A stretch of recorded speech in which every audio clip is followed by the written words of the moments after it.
The pounding on my cabin door at 3:42 a.m. was so intense I honestly thought the entire forest had staged an intervention for my sleep schedule. And the voice outside, shrill, insistent, practically vibrating with righteous fury, shouted, "Cabin inspection," over and over like some kind of broken emergency alarm that just won't quit. Only one person on Earth could show up in the middle of the night, zero shame, absolutely no logic, and act like she owned the stars. Yep, Karen, the self-declared queen of an imaginary HOA, her royal highness of the clipboard, the boundary, and the bylaws, who believed she had power over every leaf, lake, rock, or squirrel within a 3-mile radius of her own boredom. Never mind, my place was built 4 decades before her HOA even existed, and wasn't even in her neighborhood. But try telling that to someone who's allergic to logic. My heart was jackhammering as I stumbled to the door, still wondering if this was some kind of fever dream. Maybe I'd eaten bad chili, you know? But the pounding got even louder, and then she yelled, "I know you're in there. Come out immediately and let me perform my emergency inspection." Emergency inspection. At a time when even raccoons were asleep. I actually pressed my hand to my face and considered just pretending I was dead, because what kind of person puts emergency and inspection in the same sentence at 3 in the morning?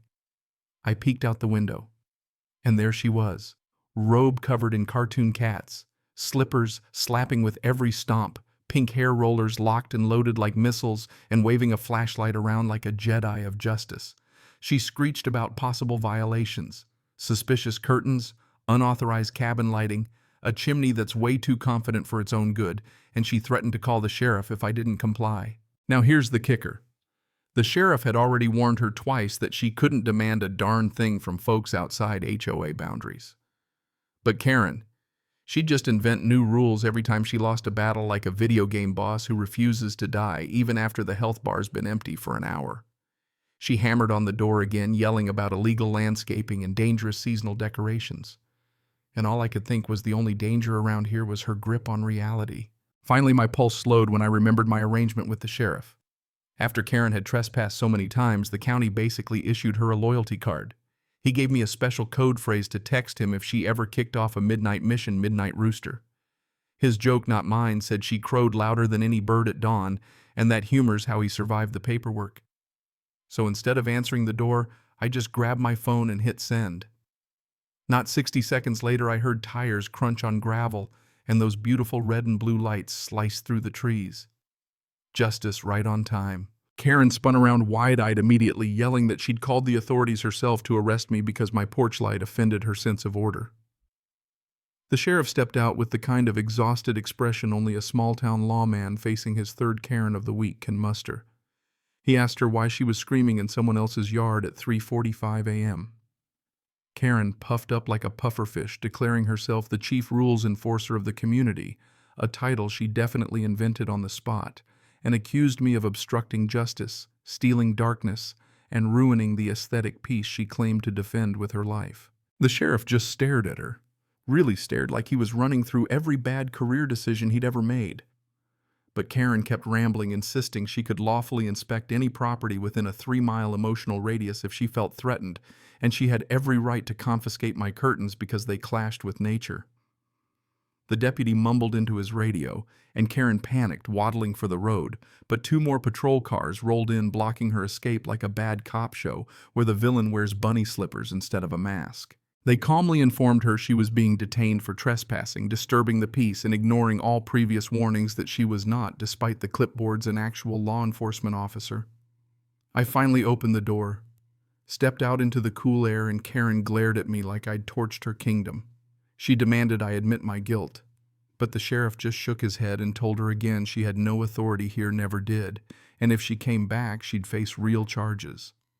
She kept inventing violations until the patrol car door closed and blessedly silenced her. The officers drove away.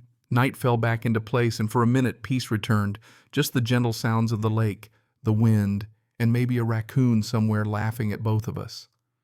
But deep down, I knew this wasn't over. Karen never quit.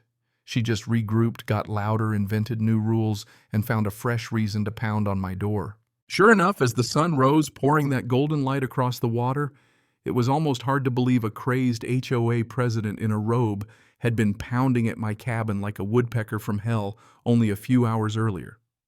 As I sipped my coffee, it felt a little too calm, like the forest itself was holding its breath just waiting for the next round. The sheriff assured me she'd be facing fines and maybe some counseling, but I'd dealt with Karen's kind before. Consequences only make them double down. She lived in a world where she was always right, even when reality begged to differ. I tried to move on.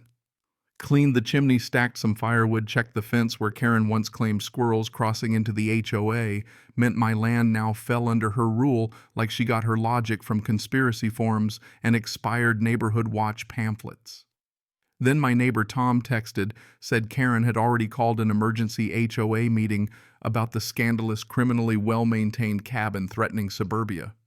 She was ranting that my lights attracted criminal moths, my chimney smoke was coded signals to trespassers. I laughed so hard I dropped my hammer straight into the lake. Even my tools were tired of her nonsense. Later, a delivery truck arrived, odd since I hadn't ordered anything. The driver handed me a package with fragile stickers everywhere. Inside, a massive laminated violation notice from Karen herself, declaring my roof didn't match the approved HOA color palette and demanding I repaint within 48 hours or face $1,000 penalties. There was a gold foil seal, looked like it came from a candy wrapper, and a barcode that linked to a site she clearly built herself, full of broken links and stock photos of families smiling in front of houses 10 times bigger than her sense of self-awareness. I called the sheriff again. He groaned so loudly I thought he'd burst a blood vessel, told me to drop it at the station to add to the mountain of evidence for when the county finally lost patience. Before I could leave, a drone buzzed overhead, circling my cabin with a camera pointed right at me. Only one person would stoop to drone warfare for property values. I tried waving it off. It only hovered closer, so I grabbed a fishing net and snagged it out of the sky, found a sticker underneath property of HOA. Now it belonged in the evidence locker. Back at the station, deputies shook their heads. The sheriff promised a restraining order if she kept escalating. But when I got home, bright orange stakes lined my boundary, neon flags waving labeled Preliminary Inspection Area. Karen had gone full construction mode, hammering in her delusions before breakfast. Then I caught 2 HOA board members crouched behind my woodshed, clipboards, walkie-talkies, sunglasses in the shade, mind you, arguing over where Karen says the property line is. When I confronted them, they stammered something about an official boundary assessment, then scampered off, whispering into their radios, "Target is non-compliant." I almost felt like a bear in a wildlife documentary. Tom swung by in his pickup, brought flyers, Reclaim the Woods, Karen's new campaign declaring all cabins within hiking distance must comply with subdivision standards. There was even a photo of Karen pointing at the forest like she owned the trees. Tom just shook his head and said, "It'll get worse before it gets better."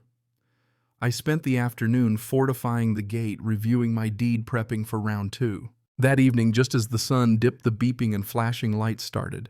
Karen herself led a convoy in a giant HOA maintenance truck, hard hat, crooked on her head, reflective vest that said HOA Authority. She looked like the general of the Beautification Brigade. She announced her emergency HOA ordinance had passed with a unanimous vote of 1, and my driveway was now up for aesthetic correction. I told her to get lost, or I'd call the cops again. Her crew hesitated. Even they knew jail wasn't part of retirement planning. The sheriff called before I even had to dial, told Karen on speaker to get out or face charges. She threatened revenge, made a dramatic exit, and drove off like a soap opera villain who'd just lost a scene. But I could feel the storm building. The next morning was suspiciously quiet, too quiet, until the county zoning office called asking about possible illegal wood chopping and hazardous occupation of protected land. Karen, of course, had filed over a dozen complaints in 3 weeks, forcing the office to verify that I wasn't building a secret amusement park out here. I explained the real story. They laughed, said the case was closed, but even bureaucracy wasn't safe from Karen's brand of magical thinking. I headed straight to the county office, handed over every document I had: deed permits, harassment logs, sheriff's letters. The clerk, instantly recognizing my address, told me to file a no-contact order. Apparently, Karen had accused me of smoke smuggling and nature defamation in handwritten notes worthy of a soap opera. As I signed paperwork, I overheard 2 clerks laughing that my chimney leans too confidently toward the sky. I couldn't help but smile because if you don't laugh at this point, her madness wins.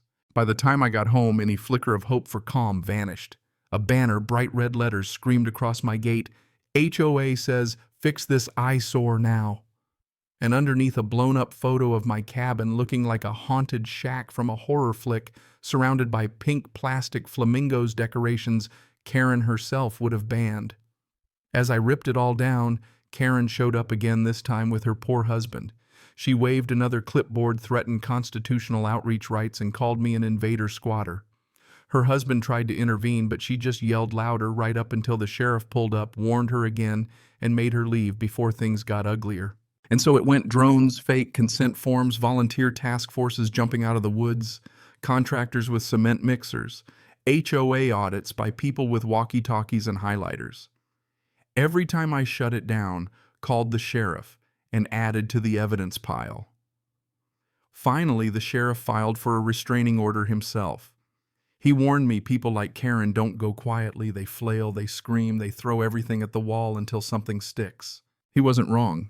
The next morning, Karen tried to break through my gate with bolt cutters, floodlights blazing like a film set, husband begging her to stop, sheriff and deputies arriving just in time. She screamed about HOA Supreme Directive and defending the community, shoved her husband into a ditch, and fought tooth and nail as deputies finally arrested her. Wailing, "I am the HOA, I am the HOA," as if the universe would suddenly hand her the deed to reality. Her husband left with the deputies looking like a man who just woke up from a 20-year nightmare. And when the patrol cars pulled away, the whole world exhaled. The chaos, the shouting, the midnight pounding gone, replaced by the honest sounds of wind, water, and a few wisecracking birds. The sheriff told me Karen would face a list of charges, possibly a mental evaluation, and apologized for how long it took. I just thanked him honestly, grateful for patience and a badge that finally beat a clipboard. Tom stopped by with donuts and gossip. Without Karen, the HOA board melted down, realizing most of her rules were smoke and mirrors. Even her most loyal followers wanted nothing to do with beautification patrols now that jail time was on the table. I finally relaxed, sat on the dock, fished a little, let the silence settle back in. Walking my property line that evening, I spotted a pink hair roller wedged beneath a branch, her last stand. Instead of tossing it, I dropped it into the fire pit, watched the plastic curl and melt, and let the smoke drift up, the last ghost of Karen's reign, vanishing into the sky. That night, I slept with the windows open for the first time in weeks. The law had drawn a line Karen couldn't cross, and I finally felt the peace I'd been fighting for. Sometimes victory isn't loud. It's quiet, steady, and just a little bit sweeter when you realize nobody's pounding on your door screaming about imaginary bylaws ever again. But let me ask you, what would you have done? Would you have stood your ground, called the sheriff, burned the roller? Or would you have caved, painted your roof beige, and let the HOA win? Drop your thoughts in the comments, because if you've ever tangled with someone like Karen, you know the only thing crazier than the rules are the people who write them. And hey, if you've got a wild HOA story of your own, I want to hear it, because justice, sanity, and a little laughter are worth sharing.